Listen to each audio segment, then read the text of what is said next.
There's a lady on TikTok talking about her encounter with vampires, so I might as well talk about mine. This New Year's Eve, I was driving Lyft and I picked up an order, and it ended up being at like a place that used to be a church, but it wasn't a church anymore, obviously, if you saw the festivities that was going on. There were like people with cloaks and like dark hair and heavy eyeliner, and there was like a red glow from the building coming out. 4 guys got into my car. As soon as they got into the car, I felt a chill. And yes, it was winter, but it was a different kind of chill. I turned around and looked at them, and I immediately knew they were vampires. And it wasn't even just like a thought. It was more so a knowing. Before they got into the car, I was thinking like maybe they were devil worshippers, because I had seen like a goat head and like the typical symbols that you see associated with that. But I was like, no, these are vampires. There were 2 brunettes and 2 blondes. They all had blue eyes. Not that mean anything, but their eyes were almost hypnotically blue. They were so clear, you could see through their, like, not their soul, but I can't even describe it. Their skin was white, but not white like crayon white, but it was very pale. But it was not a pale like, you know, some like white people are like, oh, I'm so pale. Even like red, people with red hair, how pale. It was still a different kind of pale, because even regular people, when they're pale, there's still some warmness to their skin. Like their skin looked cold. I don't know how to describe it, but it was more so the feeling of me knowing. Immediately, I start to panic. My heart is racing. I'm feeling like, is it too late to reject the call? Like, can I even ask them to leave the vehicle? And then I started thinking, okay, if I am panicking and my blood pressure is rising, then I'm like pushing more blood through my veins, which may mean that I may seem more appetizing to them. This is all stuff that's going through my mind.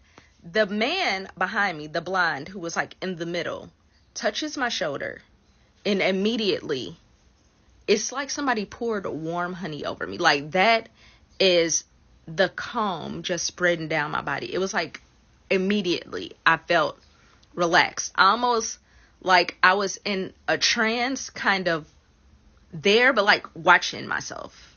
I can't even really describe it. And I knew at that moment that I wasn't necessarily in danger. So then the guy is like, well, our car is only a few blocks away, which I could tell from looking at the app. And he's like, but before we get there, we need you to answer a question. And you have to think very carefully about this. So now I'm like, okay, this answer is going to determine if I go home to my children or not. And it could just be my imagination and like me jumping the gun, and he could have been joking, but it didn't feel jokey. So he's like, okay, well, we have 2 separate cars.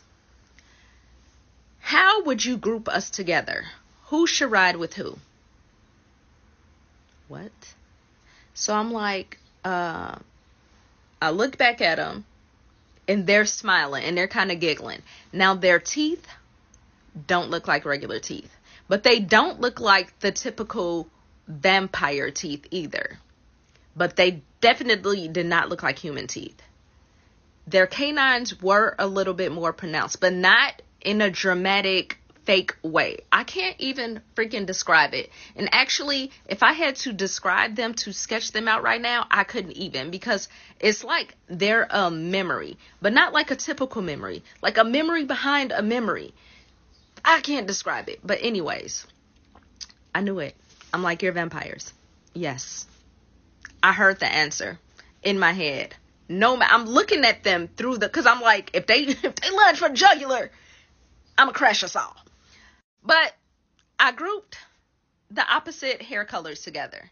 And the guy said, well, why'd you do that? I said, I don't know. It just felt right. He said, excellent choice.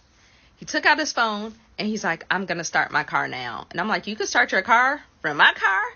And he's like, yeah, but we like you. You'll get home safe. Good. Like, you'll get home safe tonight. Have a good night.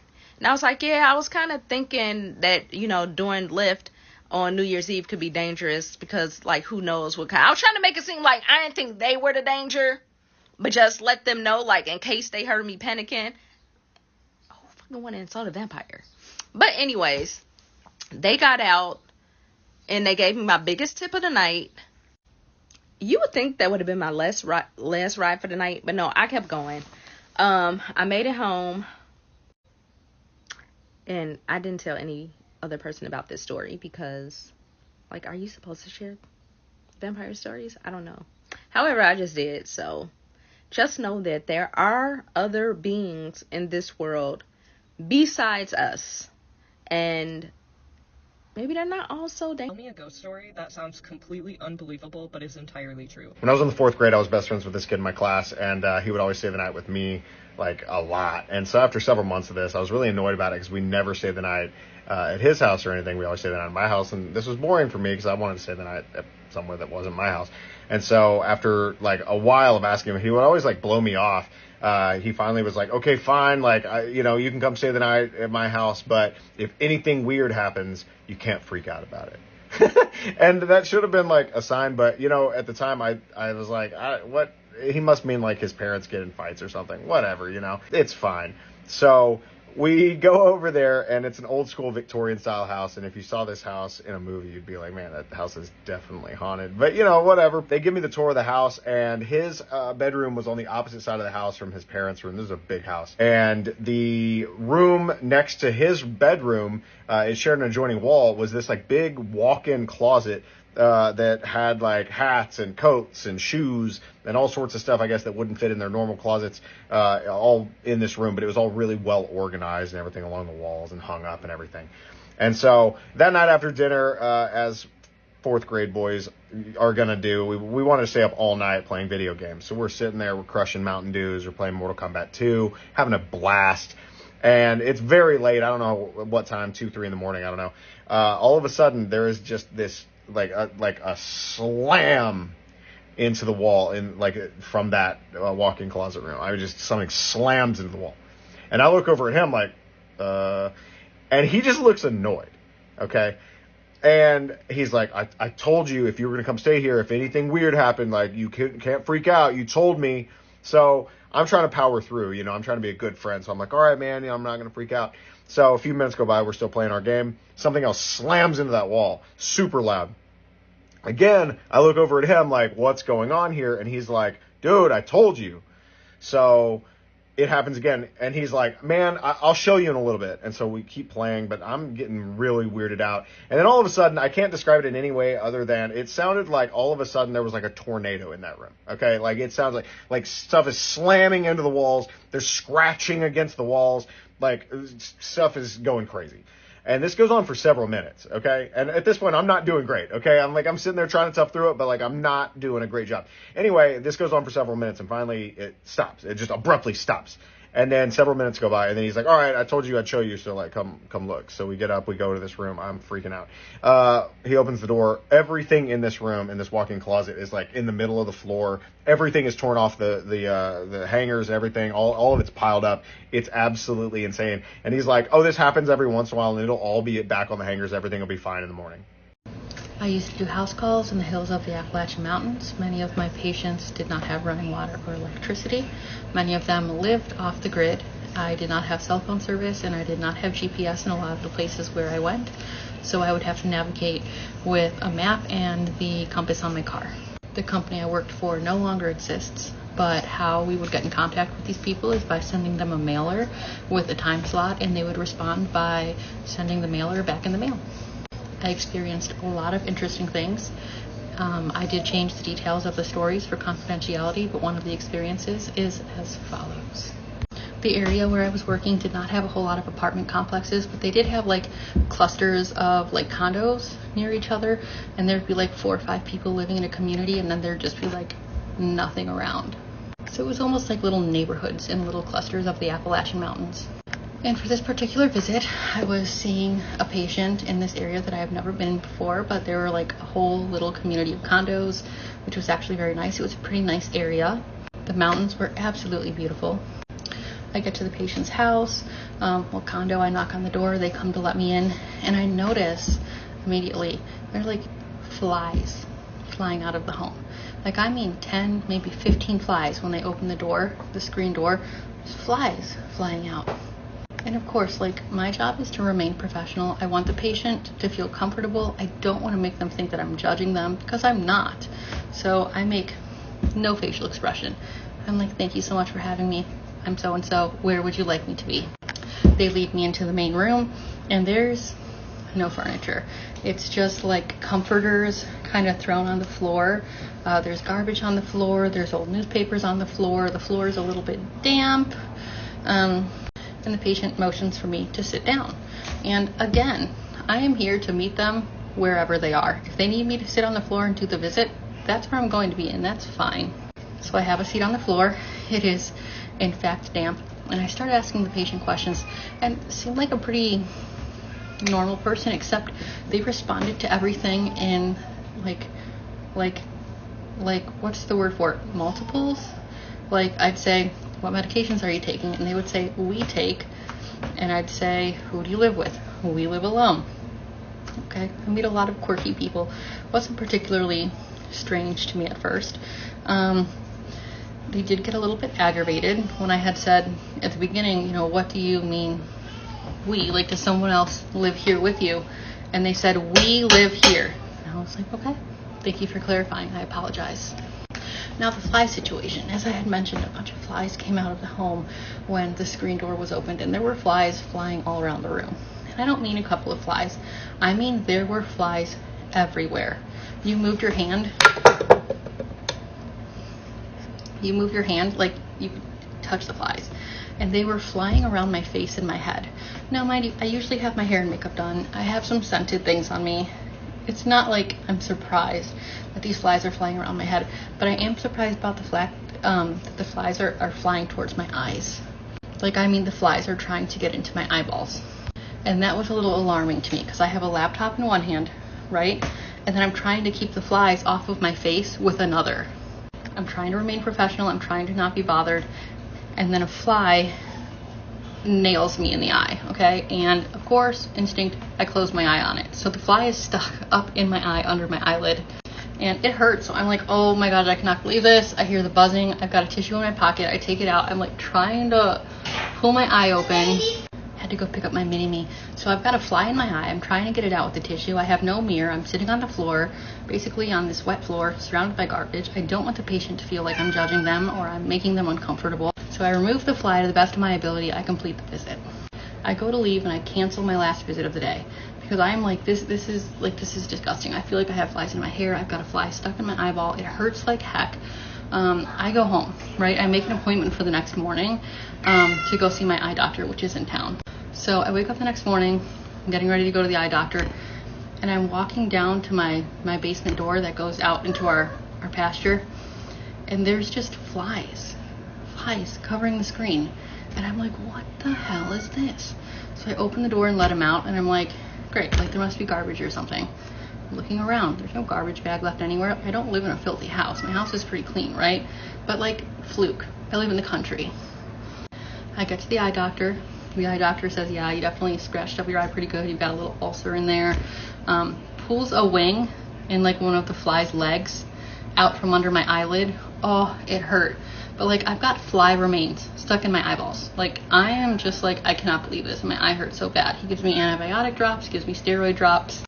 And then I have the day off, right? I took the day off. So I'm like, you know what? Sounds good. Let's go to Taco Bell. Get a Baja Blast and some tacos. You know, you can't go wrong with that. And I'm in the Taco Bell drive-thru. And I order my Baja Blast. And because I'm not driving, I'm just sitting in the drive-thru. You know, my windows are open. It's a warm day. No air circulation. So I'm like, let me just go ahead, turn on my AC. Hit the AC, and guess what? Flies. 20, 30, maybe 40 flies into my car. It was then I realized, no, that's not a coincidence. What the hell is going on? I get home, I open the door, flies. What the hell? You've got to be kidding me. And then I'm sitting there thinking about the visit and how this person specifically said, we live here. We take these medicines. We need this. We have pain. And I'm like, oh, what did I bring home with me? That realization was very uncomfortable, okay? Now, if you know me, before I made this video, before you started watching me, you know that I worked at a convent at one point in my life, and I would periodically work PRN at this convent, and I was very close with several of the priests and the nuns at the time. So I decided to seek advice from one of the priests, because over the last day or so, there were just flies everywhere. My house was overwhelmed with flies. I had flies in my car. I could not explain it, and I even sprayed. And the priest had basically said, you need to tell it to leave. You know, you have power over these things, the word of God. You need to tell it to leave. I'm like, you want me to tell it to leave? You come over and tell it to leave. Like, put on your priest outfit, come on over. I don't want to tell it to leave. Like, this is stressful to me, right? I don't want nothing to do with this. When you mess with the paranormal and you talk about the paranormal messes with you. I'm trying to ignore it. You guys have watched my other videos. Ignoring it, that's what I do. It's too late. I think something followed me home. So I'm home, and I'm home alone. And I walked in, and I said, as for me and my home, we serve the Lord, and you need to leave. I think this is effective after I tell it to go away, till I'm laying in bed that night. I'm sitting up there alone, my husband isn't in bed yet, and I see something laying on the ceiling, like a darker area at the corner of my bedroom. And it looks like a man, and it has one leg, and it's dragging itself across my ceiling, dragging its torso. And it turns its head around, and I can see its black hair fall over its face. And I'm sitting there absolutely paralyzed. Like, what in God's name is this? It dragged itself across the ceiling, dragged its torso across my ceiling with its 1.5 leg, dragged itself around the corner, looked at me the whole time, dragged itself into a large closet in the room, and I never saw it again. And I woke up the next morning, all the flies were dead. And I swept them up, and I threw them outside, and I blessed my house. And I thought to myself, was it his leg that was stuck in my eyeball? Where is your other leg? And who is we? Sometimes I think we need to remember that when you acknowledge the paranormal acknowledges us. The best route, in my opinion, is always to ignore it if you can. But then you get to a point where you can't ignore it. And at that point, I guess you pray to whatever God you believe in. Talk about the first time I had a paranormal experience at the house I used to babysit at with this demonic activity in their home. You guys asked for more stories, so I have a lot more. So my first encounter with this demonic presence was when I was actually 12 years old. I do want to say really quick that I've always been able to, since I was like 6, it's the first time I remember seeing something terrifying, talk, see, hear things from the other side. I know I sound crazy, but hang in there. So unfortunately, this was my first encounter with something. I was at their house, and this was probably like the third time I had babysat. The first time I went over there and was alone at night, I definitely felt unsettled, but I thought it was paranoia. I was 12 years old. So on this specific occasion, this was when the youngest one was a baby. Like, I want to say 3 months old. And the mom was actually home because she had a job where she worked nights. So on this specific time, she was like, hey, because obviously Aura, the youngest one, she was really young still. She's like, is it possible? Can you just come over and watch Luna and Aura while I just sleep? I'm so exhausted. I just want to lock myself in my room and sleep for like 6 hours. If you can just watch the kids so I can catch up. So I go over there, and I remember walking into the house, and it was really dark. It was during the day, but obviously Mom said she wanted to sleep. There was something very eerie about me being in that house, and it's just pitch black. I felt immediately creeped out right when I walked in.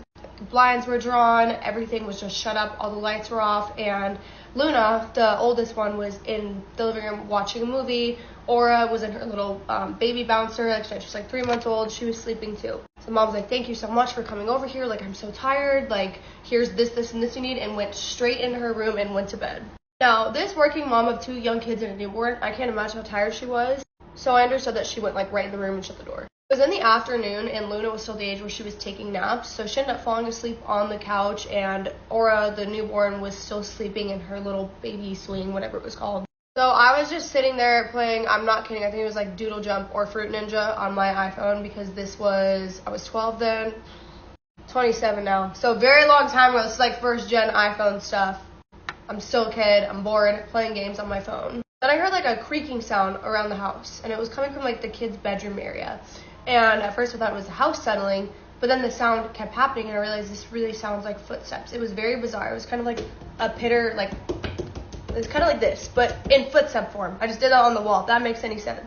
And it sounded like someone was pacing in a circle by the kids' rooms.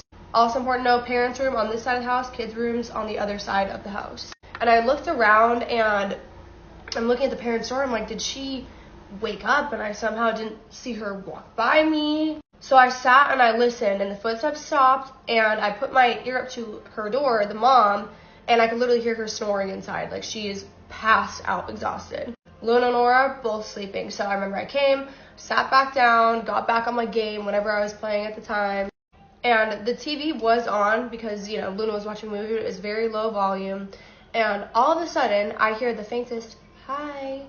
But it was in a high-pitched voice, and it sounded like it was coming from the kids' room. And I knew I wasn't crazy. I knew immediately what I heard. I knew it was a voice, and I knew my mind was not playing tricks on me. So my immediate reaction was, okay, I need to wake Mom up because someone's in the house. I was convinced that some real person was in the home. I knew that she had, like, the mom had a couple of nieces that stopped by, and her husband had a niece, and, like, I just was trying to think of anyone that could have stopped by the house. So that, okay, before I go and wake up Mom, I'm going to go into the back and just see who it is. Because it didn't sound like a deep voice this time. It was very high-pitched and feminine. Hi.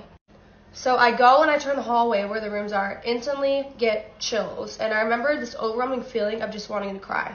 No reason, like it wasn't because I was necessarily scared. I was scared, but not to the level where I should have been crying. It was a very bizarre experience, and I just remember standing there frozen. And then, as I'm staring into the hallway, the girls' rooms are like across from each other. I see the door, because both of their doors were shut, the door slowly creak open in Luna's room. I darted to the mom's door. I was knocking on it, and she, you know, opens the door a couple seconds later because I didn't try and get in. I think she had it locked anyways, but she comes out, her hair's all disheveled. She's like, oh my God, like, are the kid, like, what's wrong? Are the kids okay? And I was like, no, everything's fine, but I think, like, one of your nieces is here in the house. And she looked at me, and she looked so annoyed.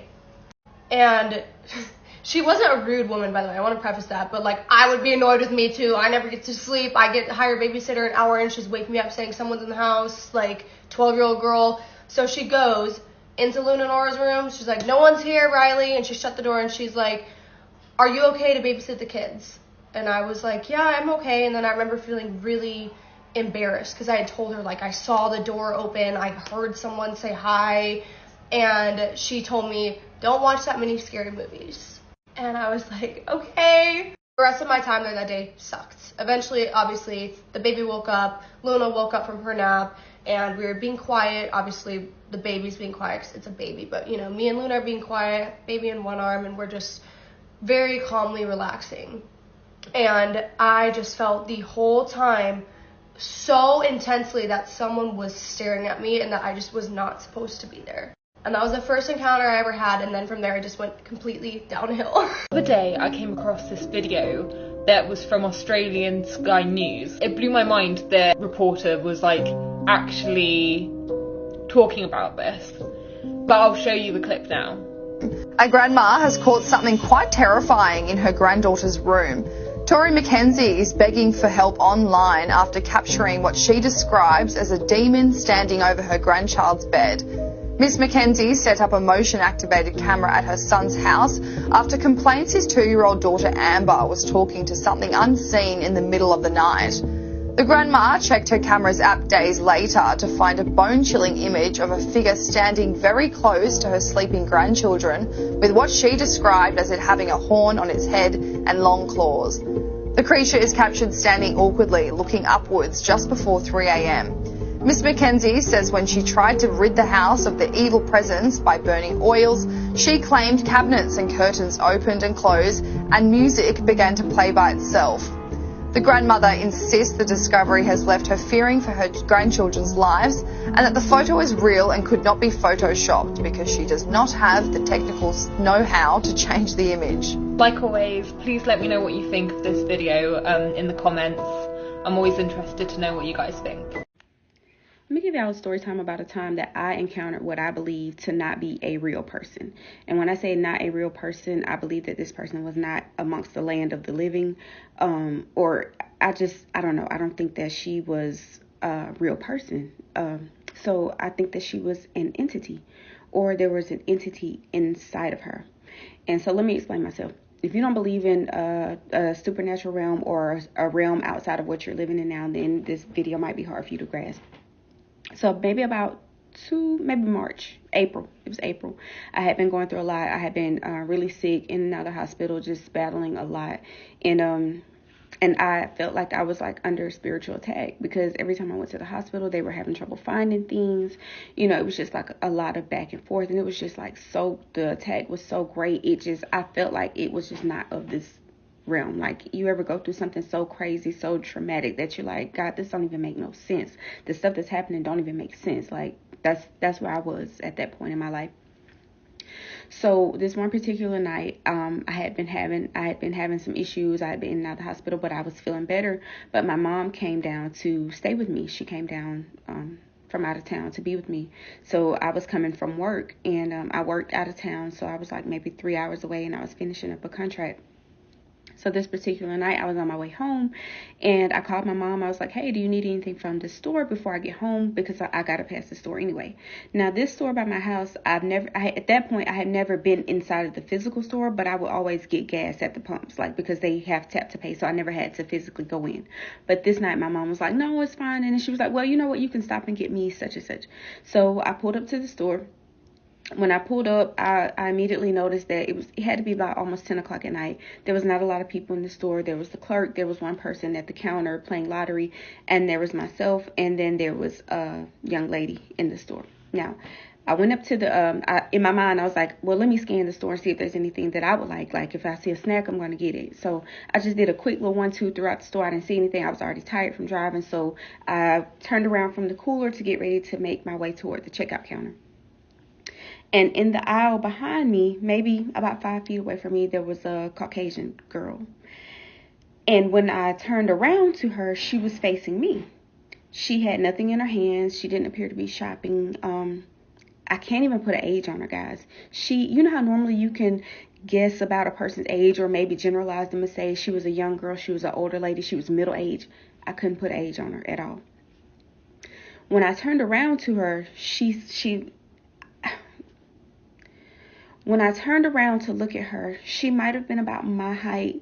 She had shoulder length, strawberry blonde hair. Like, it was like it wasn't strawberry blonde. It was the reddish brown looking hair. It was about right here. And her face was ghostly pale. And I'm not one to judge off appearance, because I'm a nurse. I've been a nurse for a long time. So I know that there are illnesses that can affect a person's appearance. This was not like that, y'all. This was nothing like I had seen before. She was the color of this binder. Her face was the color of this binder, but not in a skin textured way. Her face had a kind of almost textured look, like a flaky, flowery, ill look. But that wasn't it. That wasn't what did it. When I turned around, she said, we locked eyes. Okay, when I turned around, we locked eyes because she started speaking to me. Her head was positioned in a very unnatural way. She was like, you're so pretty. And when we locked eyes, my heart dropped. I had a feeling of dread, of fear that consumed me. And she was giving me a compliment, but everything about her gave unnatural. Everything about her gave unreal. Her head that was tilted to the side like this, the way it cocked this way when she spoke to me, her face was pale. It looked like she was sick. Her lips were like a strawberry, like a cherry red. Her eyes were like a greenish brown. But it was everything about her body movements, everything about her tone, everything about the way she looked at me that scared me. My heart dropped, y'all. And I'm going to tell you exactly who she looked like. I don't know if you guys remember the movie The Exorcist, the original one. She looked exactly like the little girl that was sick in that movie. And I don't watch scary movies. I don't bring scary movies into my house. This is a movie that I saw as a child that I probably watched with my cousins growing up. That's how I was able to identify. And so I said, thank you. And I made my way to the counter. When I went to the counter, she didn't continue. I don't even know what she did behind me. I made my way to the counter and I checked out. I got in my car and I was so scared, y'all. I turned around and checked my back seat. I looked in the back seat. This is how scared I was.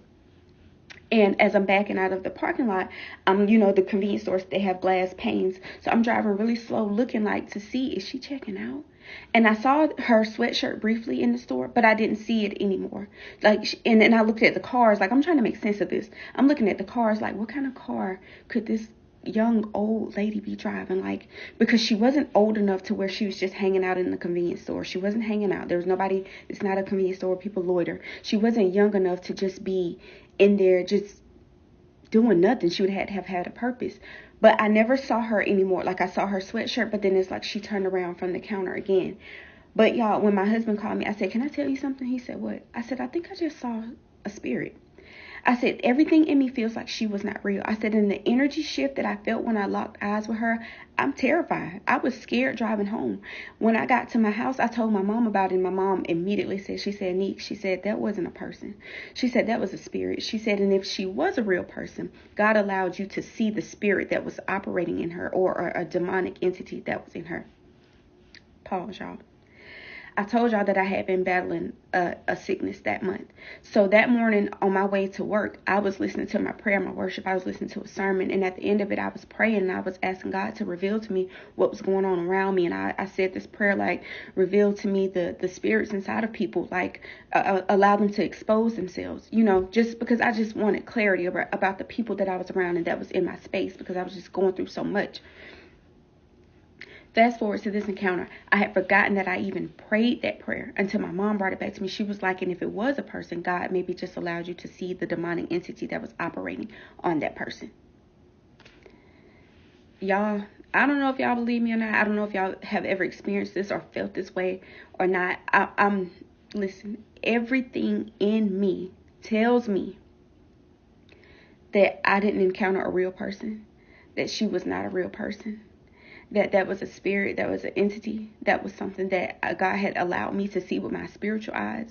The fear that I felt, the dread that I felt when I locked eyes with her, I looked at her, my heart dropped. I immediately felt panicked. I felt scared. I felt like, this ain't right. She ain't right. Her body movements was very unnatural. Her head was like this. She said, you're so pretty. And her head popped up like this. Her voice, she didn't look young enough to possess a voice that sounded so childlike. You're so pretty. That's how she spoke. I definitely believe that everybody walking the street with us is not amongst us. Let me know if y'all have ever experienced anything like that. But that's just my story. So this is probably going to be a long story and in multiple parts. I feel like if I get this off my chest, it might give me some kind of relief. But I'm going to tell a story about how a lack of critical thinking by physicians and nurses and a failure to provide patient-centered care worsened the prognosis of my aunt and her condition, and worsened or eliminated any chance of recovery. So I've been a nurse for 10 years. I've worked inpatient at the bedside. I have worked in the ICU since 2019. In our ICU, our doctors give us autonomy, and with that, they hold us very accountable to provide the highest standard of care for our patients. They sit down with us and listen to our concerns, recommendations, and they also do that with the family members. I'm not saying this to brag. I'm saying this so from here on out, as I tell the story, you trust my clinical judgment and my nursing assessment. In this story, I am a stressed, sad family member. But I'm also a competent ICU nurse, and the experience of being both and knowing how differently this could have gone has been an absolute nightmare. I'm not going to say any of the names of the nurses or physicians, because I'm not doing this to bash anybody or to bring anybody down. I'm doing this so that maybe if this falls in front of them, they do better. All of us all of us need to do better. So, with that said, I've taken so many notes. This is still an ongoing thing. So please bear with me. Please watch all of these because, yeah. So, on Wednesday, February 26th, my aunt, who has no previous medical history, she just started seeing a regular doctor within this last year, or the last couple of years. She's 62. She woke up Wednesday morning feeling really short of breath. She called her boyfriend and told him that she was feeling really short of breath. Please take her to the hospital. He lives 3 houses down. When he arrived at her house, she was on the phone with 911. So she was conscious. She was ambulating. He helped her get her pants on. Ambulance arrived. She got into the ambulance. When he arrived to the ER, they were doing compressions. So when we find this out, we're in Idaho. My mom and sister are actually traveling back to Idaho. So communication with them is intermittent, and they're relying on me to find out what happened to our aunt. So I don't even know what hospital she's at this point. I just Google hospitals in Ocala, find the one that's closest to her house, call them first, and luckily that's the one that she's at. When they put me through to the ED, they say, can we please call you back? We're working on stabilizing her. And I said, I just want to know, is she responsive? And she said, yes, she's opening her eyes. Okay, great. At this point, that's really all I cared about after an arrest. So now I'm going through her boyfriend, who's there present. I'm telling him to please take pictures of the drips. Like, what are her vital signs doing? I'm just trying to get a picture because nobody has called us. And my mom is the patient contact, emergency contact. They're just relaying information through her boyfriend. So her boyfriend calls me and says, well, the doctor said she's going to leave here with a diabetes diagnosis. And she's on an insulin drip. And I'm like, so they're treating her for DKA? And he's like, yeah, that's what it is. And I'm like, so she had DKA that bad, that all of a sudden, that it caused her to code? Like, to me, that's crazy. I haven't seen it. It probably very well could happen. But she calls my mom like 5 to 10 times a day. They're in constant communication. And she calls for like a finger ache. She would have been feeling crummy. She would have mentioned something. She hadn't. So I finally get in touch with the ICU. And I say, we just need to know what happened. Like, from when the EMS picked her up, what happened? And she's like, well, I don't know any of that. I just know what I'm seeing in front of me. She is, her gap is closed. She's off the insulin drip. She's off blood pressure support. Right now we just have her sedated.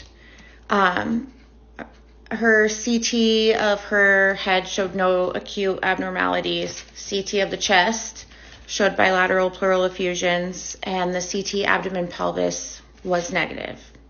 So I said, so they're thinking this is all from DKA? And she's like, yeah. And I'm like, okay. So I took her word for it. So my mom gets back to Idaho that same day, Wednesday. We immediately book flights to go to Florida the next morning. The next morning, John gets in touch with my mom and says that they were more concerned and doom and gloom about her not following commands. And they started talking about her neural response. So we call the nurse, and the nurse is like, oh, her pH is great today. These are her vent settings, minimal vent settings. Whenever we try and lower her sedation, her blood pressure and her heart rate shoots up and she doesn't follow commands. So a week prior to this whole incident, I had talked to my aunt on the phone, and she was telling me how nervous she was for colonoscopy because a long time ago she got sedation, had a bad reaction to it. She was so scared to go for this colonoscopy. So that clicked in my head when I'm speaking with the nurse, and at this point with the minimal vent settings, I'm thinking like, okay, so if it's the sedation, if that's what's holding up this process, I asked, maybe we should consider Precedex, because my aunt is already a very anxious, easily agitated woman, and Precedex does not cause respiratory depression. I've seen it do great things in my ICU for our intubated and not intubated patients. And she's just like, oh yeah, I'll mention it to the doctors. Okay, so that's the last thing we hear. I am going to put our arrival to Ocala in the next video. Wow, I just had a really interesting experience. So I have to cover my shirt because it's my company name and people don't need to know where I work. But I was just visiting one of my transitioning patients. She's actually like actively dying. And we were just like, I was just, around the bed with, her daughters, and we're talking, we're having a conversation, just talking about a bunch of random things. And, we come out of the room, we're in the kitchen talking. In the room, I got a phone call. My phone was on vibrate. I forgot that I turned it on vibrate, so I felt my pocket vibrating. It's like, oh, I got a call. I'm thinking that it's the number, it was a Blue Island number. If you're in Illinois, you know that. I thought the area code, like the number calling, was a different, like, patient's family member. And I'm thinking, oh gosh, I have a patient in that area who's also actively dying. Maybe, this is the phone call. And I saw that I had a voicemail left, right? So when we're in the kitchen, I'm talking to the patient's daughters, and I'm telling them, because this patient specifically, today is Tuesday, she hasn't opened her eyes or talked or did anything. Like, she's kind of been like in a comatose state since, I want to say it was Saturday.